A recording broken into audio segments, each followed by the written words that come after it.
I wanted to share with you one of the very few exercises that you can do that doesn't involve therapy or medication that I find actually helps with depression in the long term. I think something you have to realize that at the core of most forms of depression is extremely negative self image or very low self esteem. And this is partially why if you ever notice if you're really depressed, you're hypersensitive. You find criticism very difficult to take. You find even praise very difficult to take. You find mixed stuff difficult to take. Like someone says, "This is great," but you missed a spelling error there. Then it doesn't really matter what is said before the but. All you'll focus on is how much of a failure you are, and you have this tendency to just cut out whatever the most or perhaps only negative aspect of something is, and focus on that to the exclusion of everything else, regardless of whether or not everything else could be good. Like you may be successful in your life, you may have a family who loves you, you might be making decent money at your job, but maybe something minor happens, like you miss a doctor's appointment and you just completely like self implode, and you start ranting at yourself over how incompetent you are, how bad you are, how nobody should love you, that kind of thing.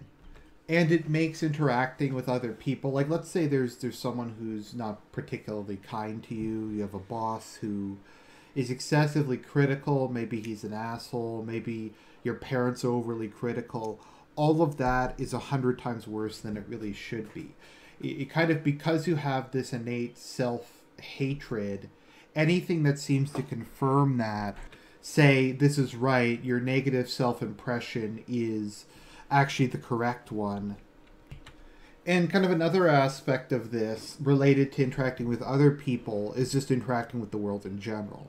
So anytime something bad happens to you, like maybe your car breaks down, maybe, I don't know, something gets canceled, maybe a movie you're looking forward to is bad, what your first response will be is, I deserve this. This is punishment for how bad a person I am. Anytime something negative happens, you'll use it as either a reinforcement of how inept or incompetent you are, or B, you'll see it as something that happened as kind of a form of retribution or a form of justice for how innately bad or how much innately a failure a person you are. So if someone scams you out of money, you might say something to the effect of, oh, they scam me out of money because I'm a bad person or because I'm stupid or something, and just kind of take it. And I've seen a lot of people with low self-esteem who will have people steal money from them, who will have people like beat them up, and they'll just be unable and unwilling to really do anything about the situation. So I think the only method I've found, and this is kind of something I discovered fairly recently when I was seeing my therapist, and he was like, Argent, the truth of the matter is most of your issues stem from your extremely low sense of self-worth. Why you take criticism so hard, why you think you're a loser, why you think you're a failure, why you don't take pleasure in a lot of the stuff you do for fun. It all stems from the fact that you have extremely poor self-esteem and self-image. So that needs to be your focus, and then you can work on everything else. Part of why you have trouble getting better is you believe that you don't deserve to get better. That your mental illness, that your pain is a justified punishment for perceived wrongs, for irrational wrongs, and that you're actually a lot better at your career path than most people are. You're just you're unable to really see that. You're the only person who can't see that because of how low your sense of self-worth is. So the suggestion was, what you should try doing, because in a lot of cases, just for everybody who's listening, a lot of times they'll suggest things like journals or exercises or all this other stuff, and that works for a lot of people, but I find it hard to just do consistently. So he just said, every time you have a negative self-thought, just tell yourself, no, I'm not doing this. I'm not going there. I'm just no.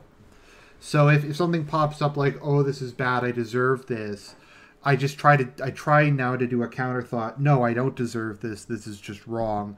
No, the other person's wrong. I can't just assume I'm wrong. I can't just assume I'm incompetent. I can't just assume, etc. Why am I guilty. Like, why am I feeling guilt? Why is this irrational? So it's just trying to take a step back. And if you can try to rationalize it, if you can try to go in and explain why your perception is wrong, why your self-hatred is wrong, that would be great. But at the very core, you just have to try to stop the thought and to dismiss it, to just say, no, I'm not going down this path. If not, try to kind of come up with positive self-image. Try to get rid of some of the negative self-image, if that makes sense. Try to block these thoughts in their infancy. Yeah, to block these thoughts in their infancy and just prevent them from taking root. And that's pretty much the only exercise I've ever found that is effective, and I think it is actually helping me over time. So fingers crossed it'll continue to go well, but I hope that was helpful, and give it a try and let me know if it works at all.